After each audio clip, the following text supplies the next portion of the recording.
Look at some of the symbolism. Okay, so first thing, butterflies in all of our movies, all over the world, all over our community, in shows, in songs, butterflies. They call him Butterfly Boy, but you might only know him from the recent controversial mind control experiments.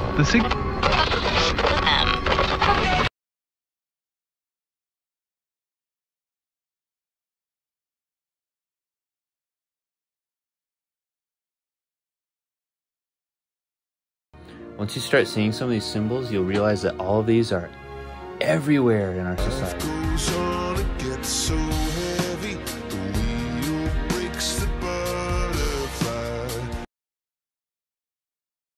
Other symbols include wheels, butterflies, crowns, roses. In the Bible it says, "How you are fallen from heaven, O morning star," meaning Lucifer from the Bible. But then later Jesus says, "Hey, I am the root and descendant of David, the bright and morning star." Morning Star Cafe, Morning Star Farms. Now, this is interesting. Why does every single house have one of these stars on it? Like every other house has one of these. And then we have crown symbolism in music, in everywhere. And now roses, literally everywhere. People with rose tattoos everywhere. Roses, characters and stories. It never ends. Okay, lately since I've been questioning things, people have been uptight. It's like the thought police, right? Hear no evil, see no evil, speak no evil. It seems that our whole system is set up to profit people above us. There's also, in all of our songs, symbolism that this could be the Matrix, yo. We could be hooked up to some machine. Don't be fooled by the internet. It's cool. It's cool to get on the computer, but don't let the computer get on you. It's cool. It's cool to use the computer. Don't let the computer use you. You all saw the Matrix. Some sort of hallucinatory dream world machine. And even in the Matrix, they call it a dream world. Cupid and Psyche, dream world. Alice in Wonderland, dream world. Like, everything suggests dreams. Basically, with all this stuff, we can conclude that we're being observed through our phones, through the internet, through people, through everything.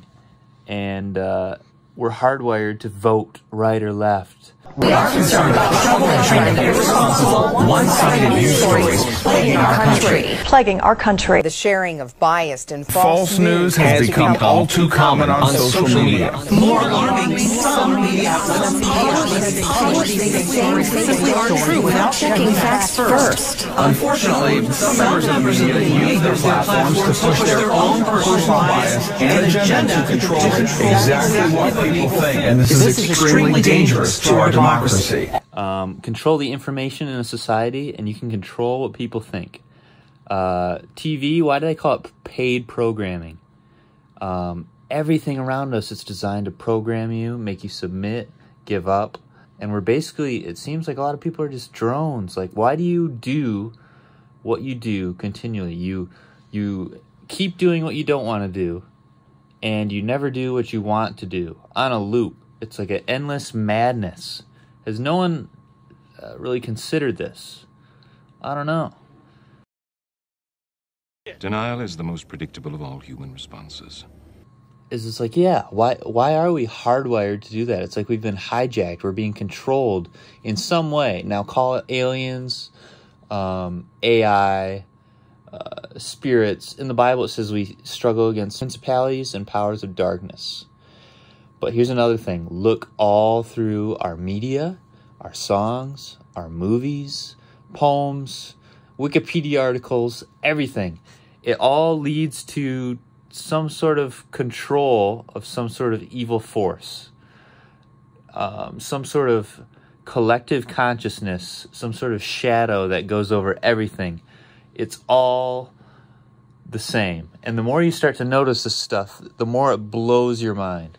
Look at this, hive mind. Even in the Bible, it says, remember the murder hornets? It says they'll send hornets among you. There's a queen bee, a queen symbolism, the queen of Babylon. There's Sophia, there's AI ruling over people. In the Wachowskis' 1999 film about a programmer who realizes he's living in a computer simulation, the deepest intrigue doesn't lie in what happens, but in why it happens and what it means. All I'm offering is the truth, nothing more. At the heart of this story are questions like, what's real? Do we actually want the truth? And can human beings be free? So ultimately, it's like, would you rather live a very difficult and free life, or would you rather be subjugated? Would you rather live a life full of slavery but be ignorant and be in bliss? Because I look at this system and I see wage slaves, wage slavery. Everyone's hardwired to do the same thing. No one's truly free, and they cannot even talk about it. And this thing needs to end or change. What's interesting is that God says that whoever is from God overcomes the world. This is our victory, and it's through faith. And then we bring up the matrix. Every man that first openeth the matrix will overcome. The Lord has called me from the womb, from the matrix of my mother. Freeing our minds. All these artists talk about that. Free your mind.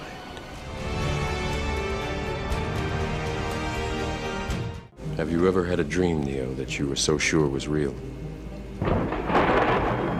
What if you were unable to wake from that dream?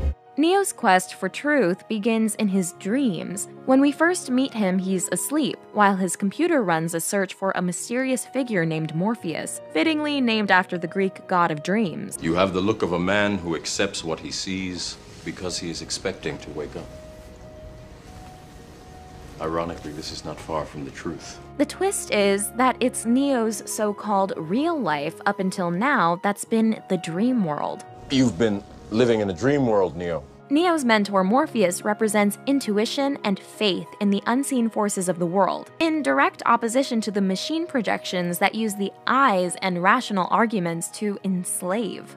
His ship is called the Nebuchadnezzar, a nod to an ancient Babylonian king who, in the biblical book Daniel, gave the wise men of his kingdom the impossible task of not just interpreting his dream, but also telling him what the dream was. The Matrix tells us that trusting our intuition and dreams is the beginning of the path toward truth and mind-freeing. You're here because you know something. What you know you can't explain, but you feel it. You felt it your entire life. This mysterious inner compass points us in the right direction before our rational minds can catch up. So what starts all these rebels to be on the path to freedom is a growing awareness of this invisible thing that surrounds them, the Matrix. That there's something wrong with the world. You don't know what it is, but it's there, like a splinter in your mind. The Matrix. The ability to sense the Matrix, even though nothing about it can be perceived by the senses, A prison that you cannot smell or taste or touch.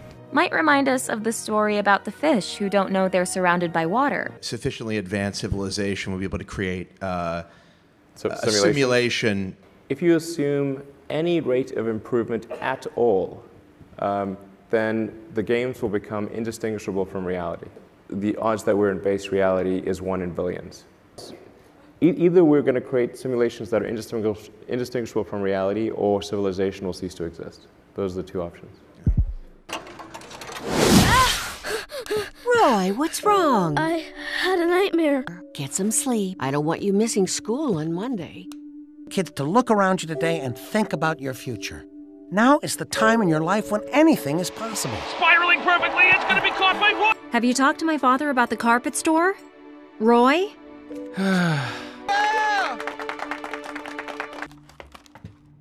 Whoa. Shit!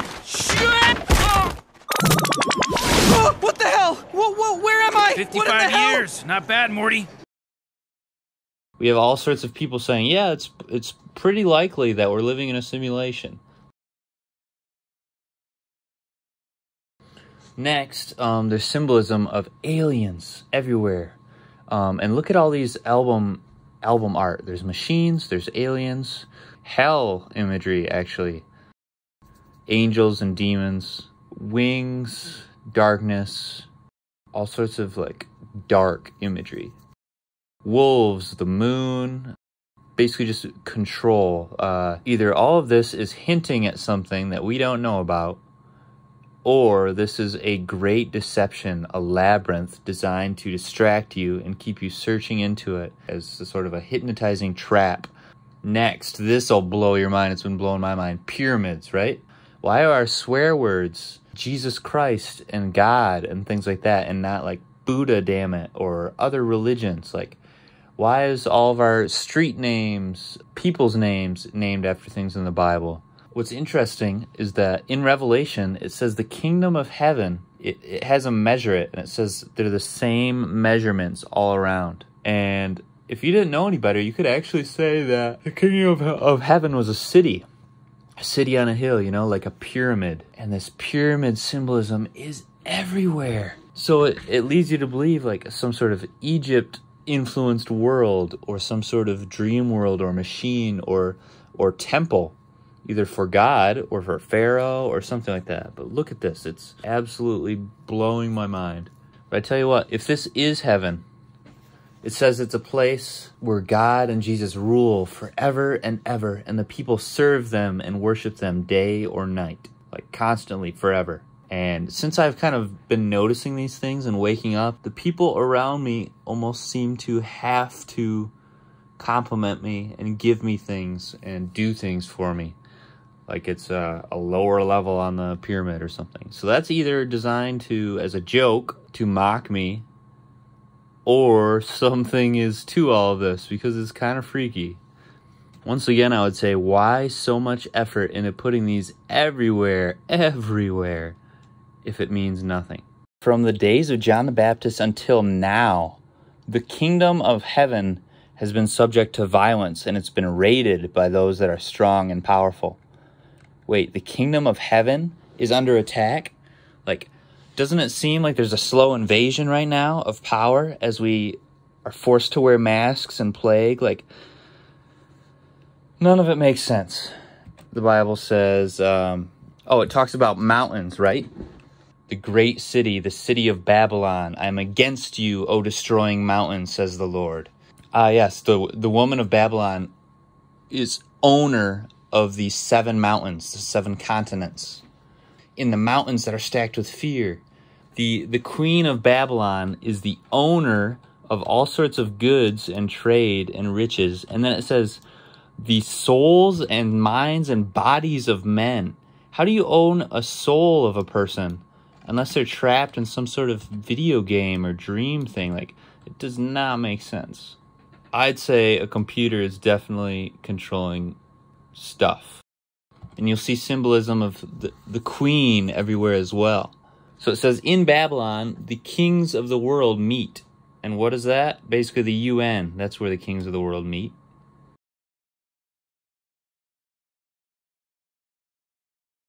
So here's the question. What is actually in the pyramids? Like, our DNA, guys, is ones and zeros. Like, it's just unbelievable how much symbolism is everywhere. We've got alien symbolism. And remember, if any of this was actually real, people would be convinced that it was the stupidest thing ever and laugh at it. Any attempt to share this information would be scorned. You would be called crazy. But why don't we talk about the Bermuda Triangle, the Nazca Lines? Like, I don't know what I believe. I'm just gathering information from what I see where I am in my position and letting you make the calls. There could be a shape-shifting reptilian race. There's hints everywhere of something, some sort of other species or higher being or spirits that are secretly among us and we don't even know. Even in the Bible, it talks about being an alien. Now, you could say, oh yeah, that means foreigner, but in some verses it says, treat the alien well and the foreigner. So it's like, well, if those are the same thing, why did you have to say it twice? And technically, the word alien could just mean angel. Like, even God is an alien because it's anything not from this world, right? Another thing is that Jesus is God in the flesh, right? I have a theory. What if Jesus came down hundreds and hundreds of times? Ego is one thing, and money is one thing, but reverence for life and service to others is the key to getting off this planet. What it basically means is, instead of being saved by God, it's more that God comes to live in you. You are being possessed, essentially, by Jesus. And once you figure this out, you save yourself through living your life as Jesus would live your life. You'll clothe the mortal with immortality. The kingdom of God is within you. It's within your soul. There's all sorts of philosophers talking about the overman, the superman, the one that overcomes the world. And I would say if the kingdom of heaven has been subject to violence, it's about time we take it back. Now, what's interesting is since I've been saying this stuff, I've been finding resistance from people.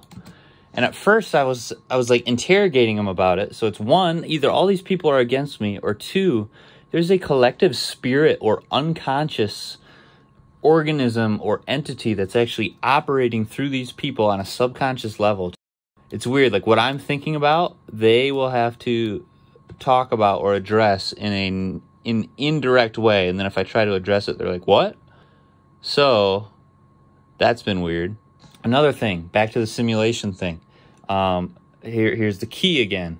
Room 101. It's a room within the city of the Matrix. It's a sort of chamber where your nightmares are used against you. Your worst fears are used against you. You're told you're crazy by the people around you, and nothing makes sense. It's supposed to stress you out and make you go crazy. So if you remember that, the purpose of this life, it's a labyrinth. You're not going to get it. It doesn't make sense. Then you'll freak out less. Here's more symbolism. The sun inside the pyramid, this Ouroboros, the unending snake, the god that creates and destroys itself through eternity. Once again, it's just, why is this symbolism everywhere if it doesn't mean anything? The wheel of time, right? This is interesting. A never-ending cycle of rulers, tyrants, the same story repeated over and over and over again. Bible prophecy repeated over and over and over again. All these things repeating again and again, using the same characters, but in different settings, in different time periods, in different roles. So that's why I'm so puzzled when people are fighting about tearing down statues and all these other things, because, guys, these are just, it's a Band-Aid. The real problem is the powers and principalities above us, whether that's an alien race, spirits. None of it makes sense. Game of Thrones, there's a wheel, an unstoppable wheel. What does Daenerys want to do? I want to break the wheel. It's everywhere. Wheel in the sky keeps on turning. Between the velvet lies, life's a never-ending wheel. Now, here's interesting. Some stories talk about this giant robotic or evil entity that sits on a throne miles high. And remember the pyramid on the dollar bill, we've got this eye miles high, the all-seeing eye, right? That observes everything under heaven. So I'll let you, the eye of the world, I'll let you make your own conclusions, but I just find this very weird. And look at the text on the dollar bill. What does that mean in Latin? It means God has favored our undertakings and new world order for the ages. I'd say that we're way in the future, that a new world order has already been in control, and we're at the very bottom of the totem pole and forced to labor and work towards other people's dreams because we're hardwired to. The Bible talks about the earth being flat, that we're under a firmament, that we're under a dome. Once again, why so much effort with all this symbolism if it doesn't mean anything? What if there's countless worlds like this, dimensions, all different domes, snow globes that we're being observed under? The book of Enoch, it talks about the watchers, the angels, were created to watch creation, as if it's some sort of supernatural show, right? Some of these other Bible books talk about the 10 layers of heaven, how the earth is in a dome and then each layer is different and more magnificent. Here's a theory. In Revelation, it talks about a giant dragon surrounding a woman who's bearing a child. That to me sounds like maybe a Matrix, Deus Ex Machina, got out of the machine and the devil is trying to destroy it and is unsuccessful.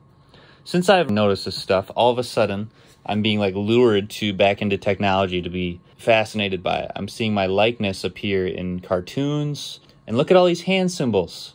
What does this mean, huh? They talk about, 666, Mark of the Beast. What does it all mean? I'd say it's either brainwashing to make you think, and many of these people are doing this, to make you think that you are stuck here forever and you are forced to do what these people want. Or it's actually true and you are stuck here. So it's either deception or knowledge. And check this out. Even Jesus in one of these images is doing it. I would say the key to finding knowledge amidst this world is that, like, the devil's going to sow weeds, right, to try to knock you off balance. The only way would be through codes and stuff. Or it's a trap. I don't know. But Gospel of Thomas says, he who seeks should not stop seeking until he finds. Once he finds, he will be dismayed. And once he is dismayed, he will rule over the all. What is the all? My only question would be, if this stuff is totally false, why would we not learn about it in church? Just so that we could refute it. Like, okay, this stuff exists, but how do you refute that? Instead, we don't even know it exists. We're not told about it at all. There's so much that we're left in the dark about. Once you realize this stuff, you too can start to make an impact on the world. So this is either a giant trap and mental conditioning to have one person rule at a time, or it's actually true. You make your own decision. Look at all these lyrics. I'm just going to scroll through these real quick, and you guys can pause on the ones you want to read. But all of our songs, all of our movies, all of our poems, either 1, get the hell out of here. 2, look deeper, be divergent, stand up for what's right, etc. 3, there's magic and aliens and all sorts of crazy stuff if you just look around. But just be aware that it's either a web of lies. Interesting, they call it the World Wide Web, no? A web of lies either designed to deceive you, or it's actually information that is designed to help you. The cool part is, if anyone wanted to get rid of this stuff or hide this information, they would have to destroy this entire system, because it's literally in everything. It's everywhere. There is a war going on. The battlefield's in the mind. And the prize is the soul. So just be careful. Be very careful. Thank you.